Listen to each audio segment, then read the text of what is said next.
At midnight on October the 4th, day one of the invasion, as the tandem anti-satellite and cyber strikes had essentially blinded the nation, removed its ISR and communications capabilities, along with also local electronic warfare jamming implemented by aerial-based platforms or ground-based platforms, and even in some cases sea-based platforms, all redundant radio and radars were effectively taken out of commission, such as radio and, of course, portable radars, such as those utilized by air defense forces that are not necessarily dependent upon satellite or upon the grid or the internet, and thus were not affected by the tandem anti-satellite and cyber strikes. Same went with the radio, but they could be affected by the electronic warfare jamming, such as the Russian Kibini-equipped aircraft or the Chinese KG-600 equipped aircraft, and also the equivalent ground or, again, sea-based systems jamming the redundant communications and ISR in the form of radar, portable radar. As this was ongoing, there were, besides China, the obvious massive lion's share contributor to the invasion as a whole, with its enormous military and paramilitary forces, and Russia the second biggest overall contributor, other members of the coalition, such as staunch allies of China and Russia,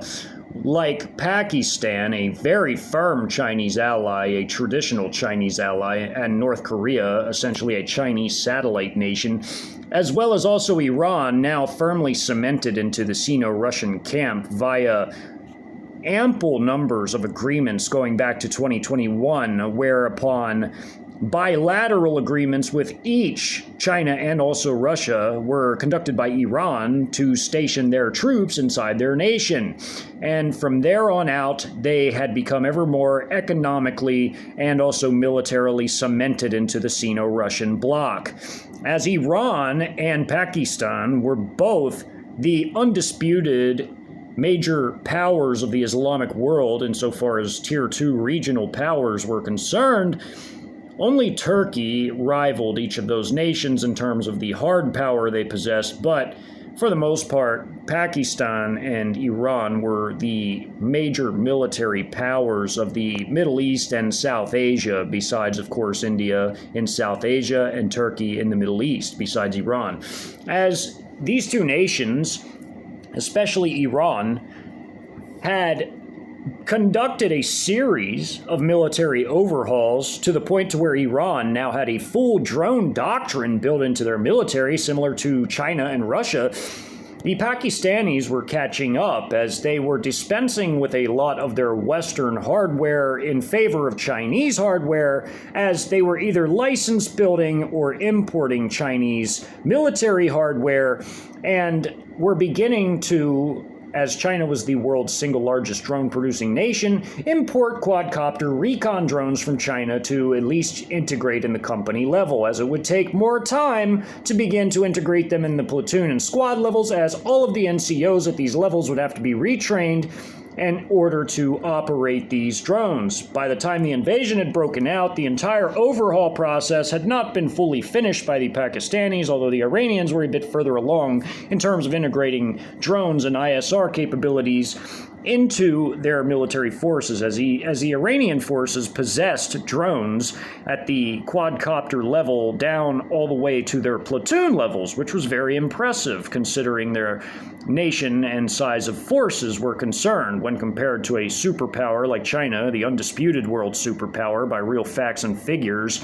not by boasting, but because they really were the undisputed world superpower, and Russia, the second overall most powerful nation on Earth, when looking at all of their national assets and attributes. Iran, a regional power, was a very formidable military power for the size of their nation because they had now fully modernized their armed forces to where they had high altitude and quadcopter platoon level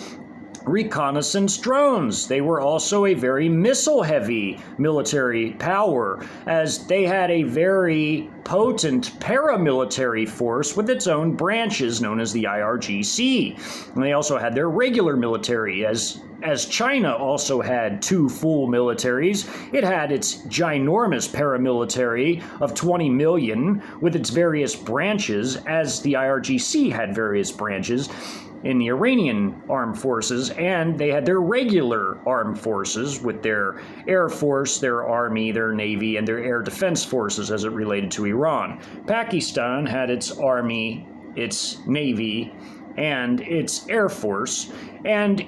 Pakistan, although they were beginning to seriously overhaul their military, still kept some of the Western hardware that was still effective, or they still had in such massive quantities that they had no other option for the time being but to keep them until they could either import enough hardware from China or produce it in their Taxala heavy industries factories that were being overhauled, essentially. They also had some of their own indigenous designs as it related to Pakistan and Iran when it came to vehicles, and these would be utilized in the campaign in Albuquerque. Iran and Pakistan not only were military allies of China and Russia at this point and firmly cemented into their camp and would go anywhere where their overlords told them to go, as in committing forces to their coalition, but they also would be rewarded for doing so, as the Iranians would continue on with their nuclear program, and the seizure of the underground facilities in the Kirtland Air Base with all of the intact nuclear weapons and other nuclear materials and parts for these weapons and components and papers would fall into their hands, as that was their great reward for coming along on this invasion as contributing forces, not just in the South-central Invsn sector that spanned from Texas and Oklahoma all the way to the border with Arizona, but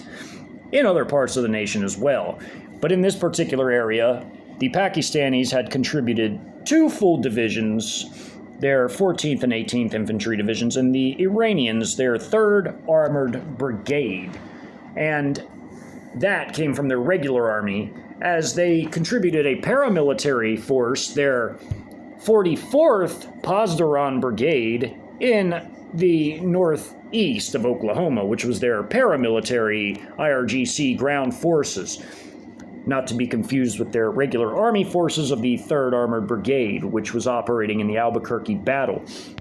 As again, Iran would contribute 2 fighter squadrons as well, and Pakistan, at least in this sector, would contribute 3, 1 ground attack squadron of their Mirage 5s, as they still possessed the Mirage 5s and 3s, which were still relatively formidable ground attack aircraft, and when combining the Mirage 3s and 5s, they still had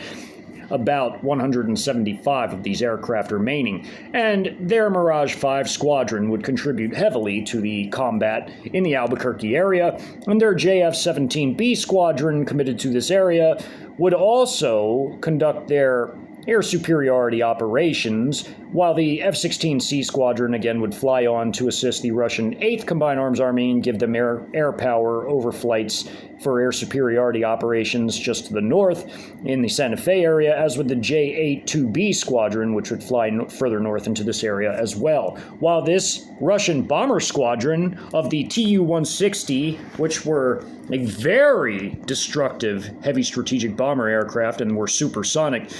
were capable of firing 12 cruise missiles from internal revolving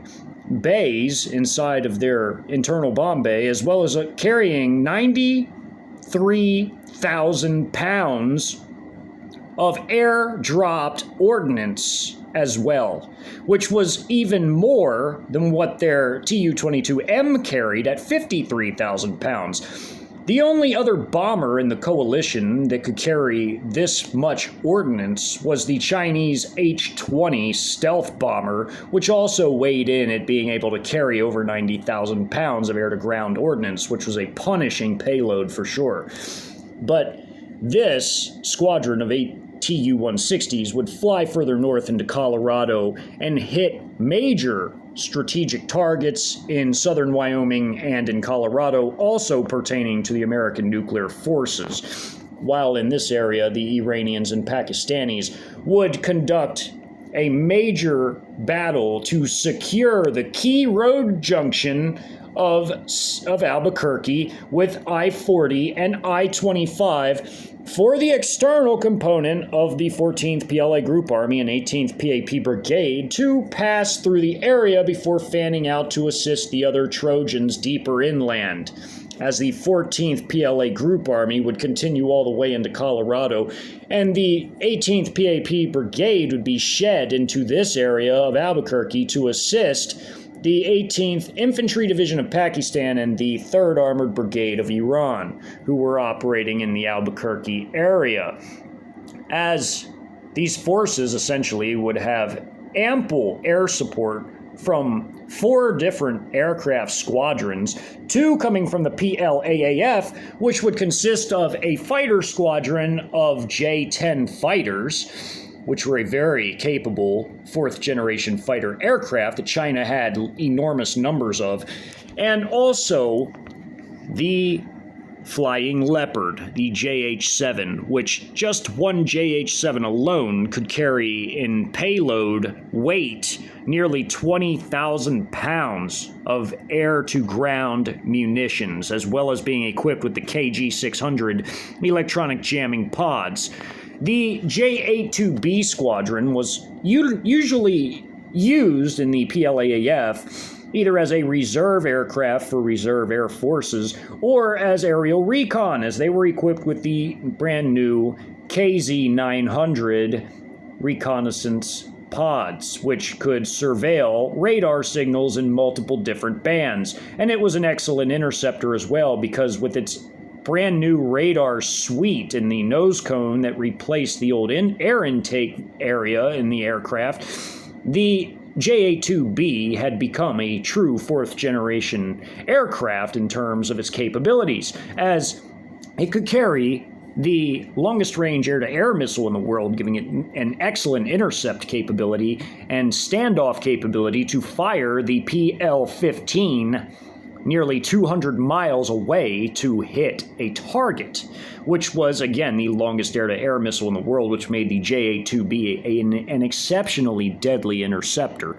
And its KZ-900 could pick up all types of radar signals, coming from portable air defense radars to civil aviation radars to vehicle radars on the ground and in the air as it pertained to aircraft, painting a wide area for targeting data and more, as these aircraft would also support, for air superiority operations, the 8th Combined Arms Army on the ground. The F-16C squadron of the Pakistani Air Force, also flying air superiority, was equipped with some air-to-ground munitions in case the 8th Combined Arms Army of Russia would need the assistance from them. But for the 4 different squadrons, 2 from the Pakistani Air Force and 2 from the PLAAF flying over the battlefield in the Albuquerque area, it would be more than enough in terms of air support from the 2 ground attack squadrons, the JH-7 Flying Leopard Squadron with its KG-600 electronic jamming pods, which would provide the local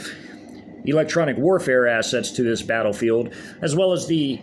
Mirage 5 Squadron of the Pakistani Air Force, as these Mirage 5s would be dropping and firing air-to-ground ordnance as well in support of their forces on the ground and close air support,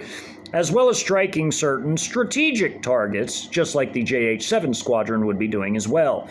While the J-10 Squadron would be flying mostly air superiority along with the Pakistani JF-17B Squadron, as again, both Pakistan and China possessed the JF-17, and the JF-17 and the J-16 in the Chinese PLAAF arsenal were both 4.5 generation aircraft, essentially aircraft that bridged the gap between a 4th generation aircraft and a 5th generation fighter aircraft, such as the J-20 or the J-31, which China was using for its naval forces as a carrier-based aircraft.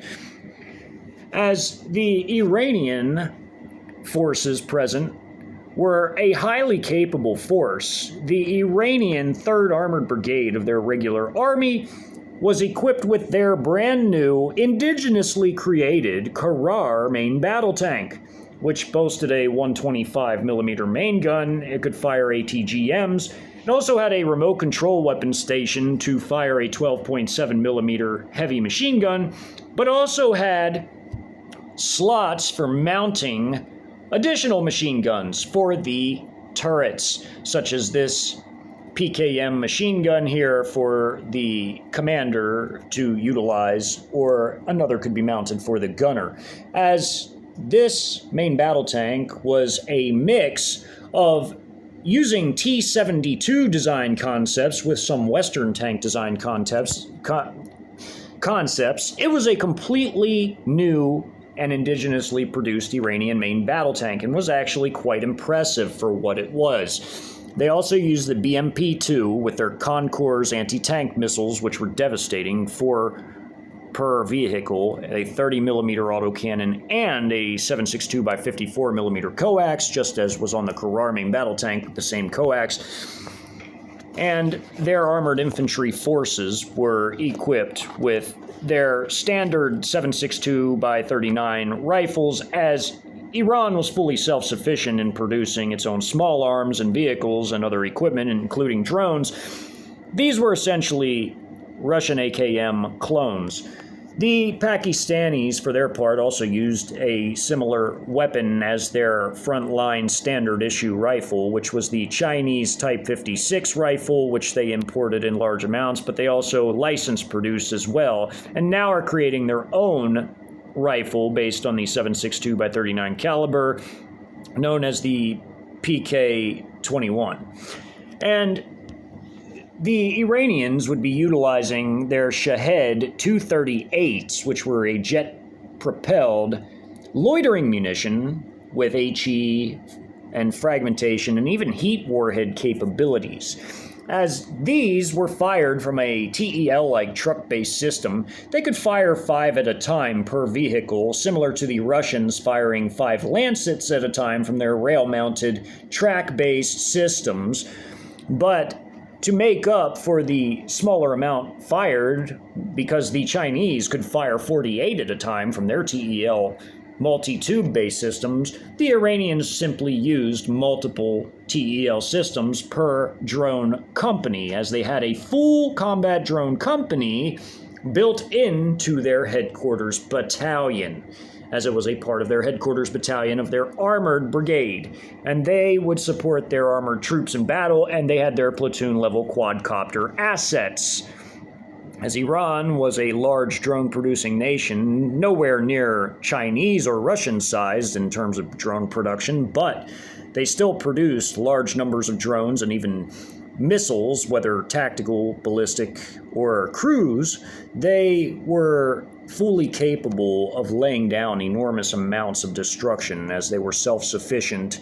in terms of their own production of these types of weapons. It's an anti-tank missile. This is a Iranian licensed built copy of the Russian Concours, much like is fired from these pods. They also have a missile called the Tufan-2, which is spelled Toophan, and then 2, which is essentially an Iranian upgraded version of a TOW missile system. And of course, they produce their own versions of the RPG-7s. This is their PKM light machine gunner here, their squad machine gunner. And they're engaging reactionary armed civilians hiding in the rubble and firing back at them, including this man about to throw a Molotov, but getting hit as he raises it, and he's about to drop it on himself and catch himself on fire while this guy's firing out the window. This tank is basically about to fire into this building again, because this building's already been hit by a tank shell from further away before these vehicles got into this position and dismounted some of their armored infantry troops into action. These are Iranian troops. The Iranians and Pakistani forces, including their air power, such as the Mirage 5 here, that just dropped some air-to-ground munitions in a dive attack, free-fall munitions, and pulling up afterwards, would heavily contribute to the destruction that would occur within this area, as the forces of the Pakistanis, with their same configuration as the 14th Pakistani Infantry Division, fighting down in the battle occurring simultaneously in Fort Bliss / El Paso as the Trojan unit there. The Pakistanis of the 18th Infantry Division in this area would be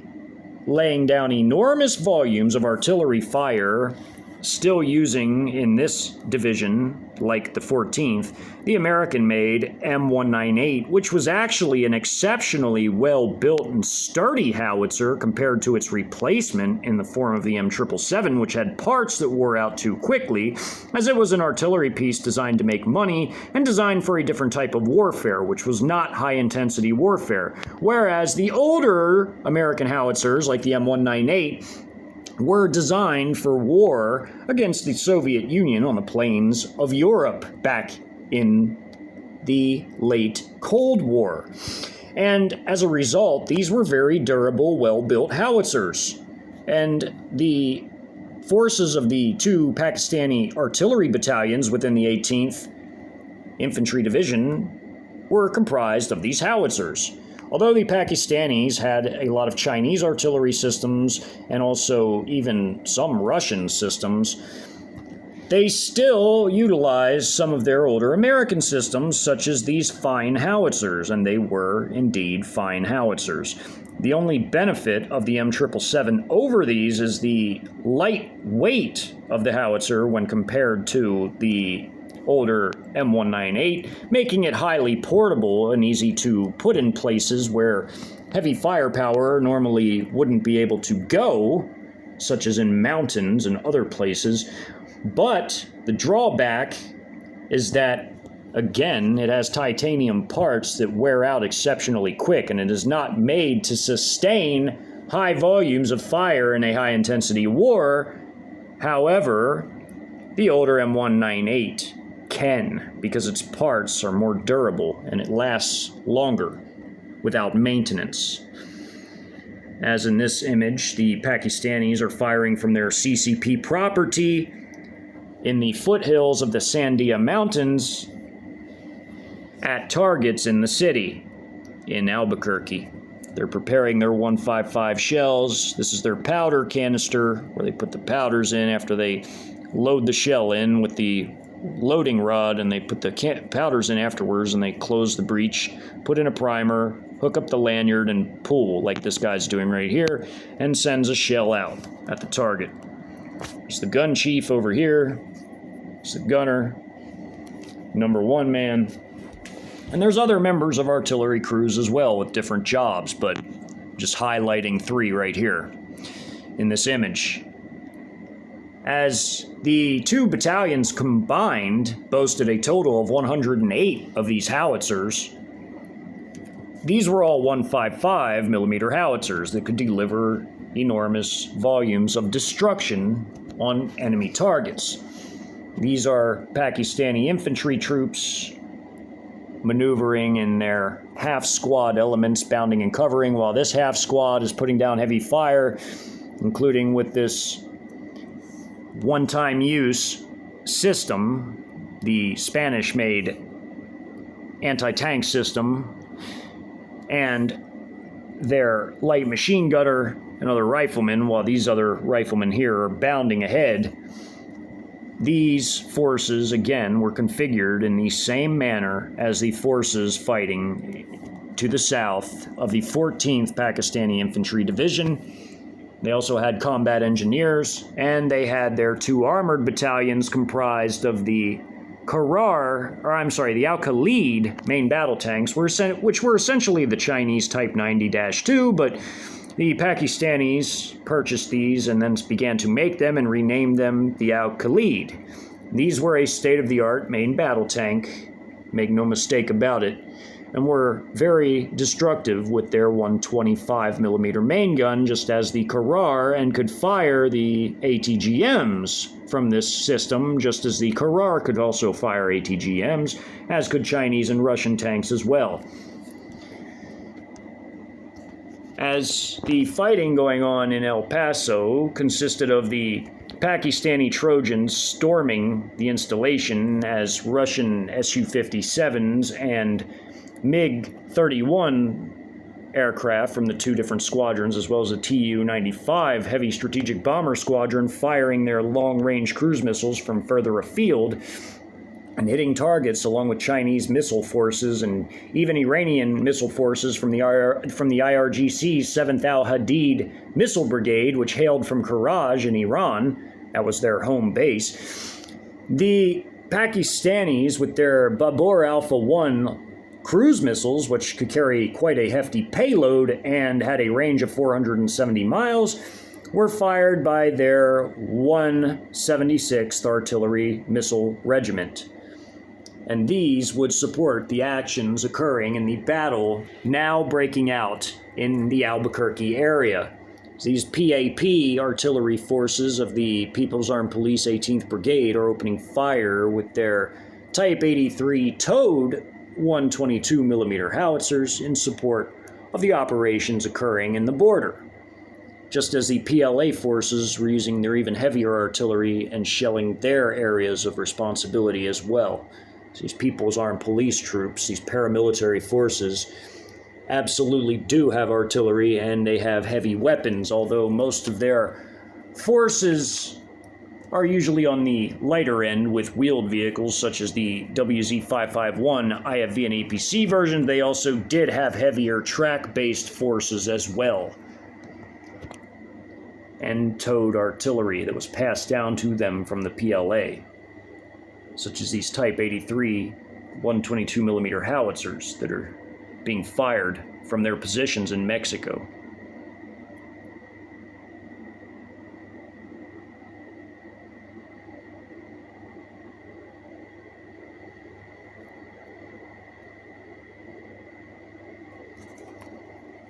Cases of shells, pallets of shells, powder canisters, getting fuses put on, unscrewing the nose plug, putting on fuses to fire out of the howitzers at their targets. As loitering munitions, such as the Chinese Ch1na, the Russian Lancet 3s, ample cruise missiles and tactical ballistic missiles as well, airdrop munitions, artillery-based munitions, rocket artillery included, was laying down enormous volumes of fire throughout the South-central Invsn sector and beyond, as the externals smashed their way across the border in multiple prongs of attack, including there at the Battle of El Paso and Fort Bliss, supported by enormous volumes of air power as scores of coalition aircraft, mostly Chinese and also Russian, passed overhead, with the smaller coalition members also contributing everything that they could, as the Pakistanis would contribute just 3 squadrons into this area and the Iranians just 2. These forces would still play a key role in the fighting, at least in the Albuquerque battle in this area, as the map of Albuquerque consists of the high-altitude ISR assets consisting of a Mohajer 6 high-altitude armed reconnaissance drone, which is an Iranian drone, which again, as before the invasion had commenced, the allies such as Pakistan, Iran, and North Korea, with their combat data links and ISR networks, were grafted into the Chinese and Russian AI systems to essentially be able to keep track of all coalition forces, regardless of nation, and the AI systems would continue to process data, not just for the Chinese forces and Russian forces, but also they would link in to the combat data links of the Iranians, because they too possess combat data links. And even the Pakistanis and North Koreans did, although theirs were more at a company level, whereas the Iranians had combat data links down to the vehicle level. They were, of the smaller coalition members, the farthest advanced in terms of their military modernization, with a full ISR drone doctrine, which connected them to their combat data links, Although Iran was fledgling in the artificial intelligence realm, the ISR network still informed their combat data links of everything they've seen, and now that they were grafted into the Chinese and Russian systems, which is absolutely real technology, and China and Russia do possess this, they too were now fully informed of everything that was going on throughout the entire battlefield, just the same as any Chinese unit or any Russian unit would be. Even the Pakistani forces as well, with their company-level combat data links managed by the headquarters platoons, could, for the most part, ascertain what was going on and where. Same one for the North Koreans and the Belarusian forces as well. As the fighting would be vicious throughout this battlefield, just the same as anywhere else, as the Iranians and Pakistani forces would essentially race to their objectives, with the Iranians' ultimate objective being the capture of the American nuclear stockpile, making their attack against the Kirtland Air Force Base the top priority for the Iranian forces, as the Pakistanis would make their top priority mostly the capture of the highway network. That is how these two forces divvied up the priorities, as those were the two top priorities. Gain control of the city, as it was a key node along the highway network, which is vital for the external invasion forces and the follow-up logistical forces that were sure to follow. The node of Albuquerque, a city of 500,000 people, had to be taken. It was 200,000 more people in Albuquerque than there was in the Waco metro area, which is Waco and its satellite cities. 200,000 more people in Albuquerque, but nonetheless, it would still be a tough battle, even though Albuquerque was not a major city on the size of, say, Houston or Dallas-Fort Worth or San Antonio or even Austin, for that matter, or even Oklahoma City. It was still a large enough city, and there was a relatively high proportion of armed reactionary civilians. And on the military end of things, although Mexico was only able to muster one of its National Guard battalions, as mentioned before in previous installments, the different states varied as they mobilized. Some were slower than others, and by the time the invasion broke out, some states had mobilized between 40 and 60% of their National Guard and Reserve forces within their states, while others mobilized less, as the 40 to 60% was an average, a national average between all 50 states, as New Mexico was one of those states that had only mustered a very small amount of its forces, under 20%, as they had mobilized the first of the 200th, and this battalion was even split between Albuquerque and Santa Fe, as its comprising companies were essentially bivouacked in the downtown area of Albuquerque, as well as in the downtown area of Santa Fe, mostly to protect the state regime facilities, and even a force from within the Texas National Guard to give New Mexican forces a bit of a backbone, as they were, again, very slow to mobilize their forces, and this was a critical component of the American nuclear structure, the Kirtland Air Force Base.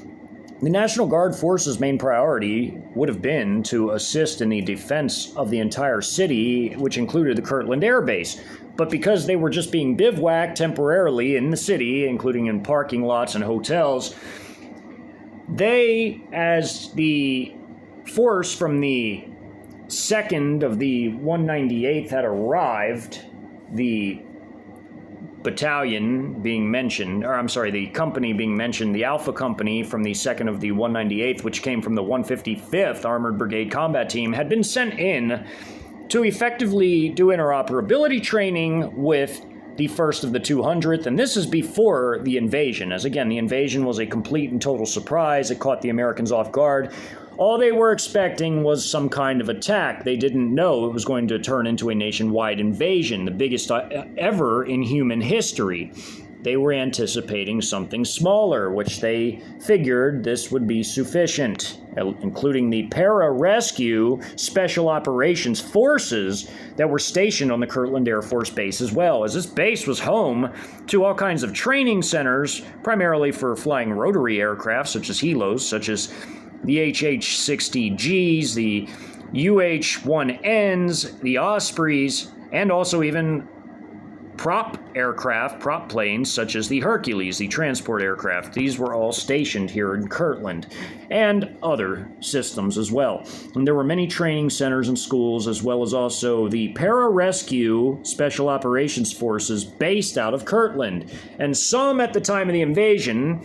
roughly a two-company-sized element worth of them, were conducting training in the Cibola National Wilderness / National Forest area, which was in the Sandia Mountain Range, which was part of the Rocky Mountain Range, the larger Rockies. This mountain range, the Sandias, ran to the east of the city of Albuquerque. And many civilians in this area were not only armed, but many of them were oriented towards prepping and preparedness in general, and many of them had hardy skills from living in this desert environment as it pertained to those that essentially lived outside of the city of Albuquerque. However, there was a fairly large cross-section of armed reactionary civilians that would appear from within the city and attempt to fight back against the invasion forces of the Iranians and the Pakistani forces, who would likewise be entering the city in multiple directions. As the Americans lacked any ISR network, as it would be completely removed with the tandem anti-satellite and cyber strikes, all the advantages would go to the coalition forces attacking the forces within Albuquerque. However, the pararescue forces of the American Air Force were no pushover. And because of the status of Kirtland as a critical nuclear weapons facility, its REDCON status was always high, meaning its readiness condition. It had QRF forces, which not only consisted of base security elements, but also even pararescue troops. And some were even armed with special weapons, such as anti-tank systems. And as the base security forces would avidly patrol the perimeter, the pararescue forces were always on standby, and they too would participate in the fighting that would break out on the Kirtland Air Base as the Iranian forces would hurriedly smash their way in as a shock force and go straight for the jugular of the Americans and seize all of the nuclear weapons that were still intact, nuclear materials, and paperwork and more to bolster their nuclear weapons program. As Pakistan already had nuclear weapons, as did China and Russia, the Chinese and Russians were happy to accommodate the Iranians in this way because it certainly wouldn't hurt for their ally to have nuclear weapons and to receive the intact weapons of the Americans in this installation, as that was their war booty, that was their trophy, their war trophy, their great reward for participating in this invasion as it pertained to the Iranians. They were also firmly committed allies of China and Russia now, so they had to become a member of this invasion coalition regardless, but they were being rewarded for their efforts. Not only was this a reward, but revenge was a reward for the Iranians as well, as they had no love for the Americans. And even their paramilitary forces, such as the 44th Pozdoran Brigade, would be nearly equally as brutal as the People's Armed Police paramilitary forces of China in their various brigades and divisions of the 1st and 2nd mobile contingents that were deployed to this invasion sector, and others as it pertained to the Chinese paramilitary troops that were the CCP fanatical regime loyalists, similar to the Waffen-SS. Well, Iran had its own elite paramilitary shock forces in the form of the Pozdoran, also known as the IRGC, which had its ground forces, its aerospace forces, its missile forces, even its naval forces, and its Quds force, elite of the elite, when it came to Iran's paramilitary forces of the Pozdoran or IRGC. As these Pakistani troops of their well-rounded infantry divisions, the 14th and 18th, which were configured in the same way, as they had their armored battalions, of which there were 2 per infantry division. They also had ample numbers of their mechanized infantry forces and combat engineers, which were equipped with the brand new indigenously created Viper infantry fighting vehicles, as well as their APCs, which were loosely based off of the M113s, but were given Pakistani nomenclature as they produced these by license, but now we're shifting to Chinese armor personnel carriers to replace these. These were still equipped with those M113 based systems, but their Viper IFVs and their Al-Khalid main battle tanks were very potent armored fighting weapons, as well as their vintage American artillery, which was still highly effective as it was a very durable piece of equipment and could sustain long rates of fire, which is why they still use this in their division's artillery battalions, the M198. These forces would wreak havoc on the battlefield in Albuquerque, as the Iranians would be responsible for the Kirtland Air Force Base, the International Airport, or Sunport as it's called, as well as the southern parts of the city proper, as everything south of I-40 on the eastern side of the Rio Grande would be the responsibility of the 3rd Armored Brigade. As a brigade is smaller than a division, the Pakistanis would take responsibility for the rest of the territory to the west of the river and to the north of I-40 and slightly beyond to block off any escape from the Kirtland Air Base as the Iranian armored forces were to smash their way in and capture the installation with 2 battalions of their state-of-the-art Karar main battle tanks, their BMP-2 IFVs, and their APCs, which were known as the Barag armor personnel carriers, which were based off of the Chinese Type 89 APC. And these vehicles, including even their armored recon vehicles, as they had a Sayed fast attack vehicle in their recon companies of each armored battalion, which was equipped with either 77mm rocket launchers or 2 Tupon anti-tank missiles, which essentially were upgraded TOW-2 missiles, and also their Lynx armored recon vehicles, which were equipped with 12.7mm heavy machine guns. These formed the backbone of the recon companies in each battalion, with the tank companies equipped with the Karars and the armored infantry companies equipped with the BMP-2s and the Baraks, as the BMP-2 was the IFV and the Barak was the APC. The Iranians also had the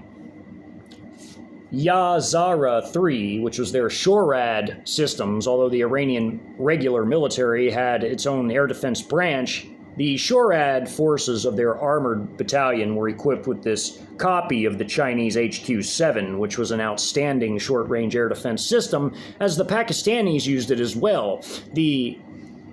HQ-7P for Pakistan, as it was exported to them by the Chinese, the Iranians built this copy themselves and named it the Yazara 3. It was essentially the same thing as the HQ-7 of China, which Pakistan also operated for their SHORAD systems in conjunction with 57mm Type 59 cannons on trucks for their SHORAD forces, as they had companies comprised of those in their SHORAD battalions, as well as also their missile-based companies operating the HQ-7P for Pakistan. The high-altitude drones would consist of the Iranian armed Mohajer-6, the Chinese stealth drone, which was unarmed but high-altitude WZ-8, and a Russian drone